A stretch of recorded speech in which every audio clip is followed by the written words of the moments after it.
Hey everyone, we're here today to talk about ground strokes. So I'm Garnett. I'm known for my two-handed backhand. That's my favorite shot, but we're gonna go through that, the forehand, and really unpack what it takes to have a great shot there. A lot of you haven't come from tennis, so we'll talk a little bit the tennis similarities there and just really show you guys how to build up those shots and get more comfortable out on the court. All right, so now we're gonna be breaking down exactly what it takes to hit these ground strokes. So what I'm gonna be focusing on here is the unit turn. That's gonna be the first thing that we're gonna be focusing on. If you don't have any kind of background on the ground stroke, really focusing on getting that hip extension out, this is gonna be the first thing. A lot of times I see people are trying to overswing with their shots. They're trying to overextend and use too much of the arms. What they don't realize is all of the power comes from the bigger muscle groups. So legs, core, hips are really what's gonna drive this shot. So we're gonna start with the hips getting out.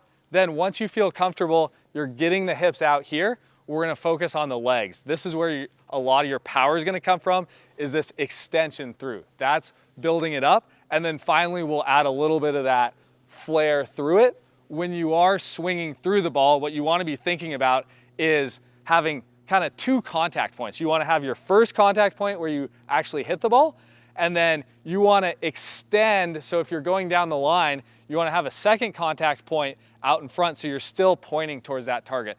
Basically how I've described it in some of the other videos is think of like an arrow through the paddle, and you wanna be focused as long as you can towards your target on that, and then at the end, once you finish, then you can come across. So kind of set again, hips, bring the ball out, legs, kinetic chain, and then use the arms at the end to hold to your target. That gives you the depth, and then you go from there.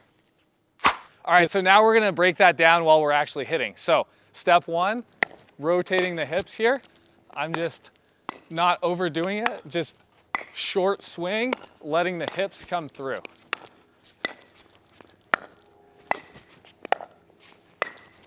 Keep in mind that my backswing here isn't too big. I'm not trying to overhit it. I'm just keeping it there. As we kind of go to that next level, I'm gonna start engaging my legs here. So you'll see now I'm adding a little bit more power and hitting through the ball with those legs. Keep in mind, the backswing still isn't too big here. It's keeping a nice compact swing, and I'm getting those legs involved. One of the things, as we talked about earlier, is you don't wanna completely open up here. So I am extending through my target. I am not coming across it too quickly, as that leads to the ball getting into the net. Going through it, going through.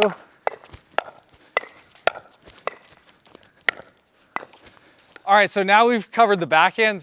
Very similar on the forehand. We're gonna focus on really breaking down that kinetic chain. I think a great person to watch on this is Christian. He has a really nice forehand. He drives it really well. We're gonna focus on keeping that swing short again, using that lower body. So we're gonna get into it right here. We're hitting this. I'm not overdoing it. Short swing, going through to my target. That's gonna allow the depth on the ball and to come over it. And sometimes you do it so well, you'll hit the net. Here we go, going through it. Not a big swing, legs low, nice.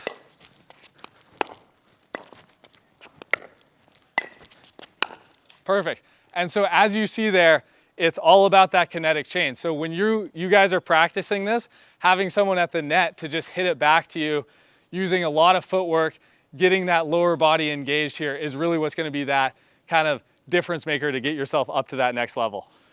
All right, and so the final thing we're gonna be thinking about when we're hitting these shots is an open stance position versus a closed stance position. When someone gets pushed out wide, a lot of players are gonna have an open stance where they push off their outside leg and use that to get their momentum going forward here. It's very important because you don't have that closed stance, which we were showing originally.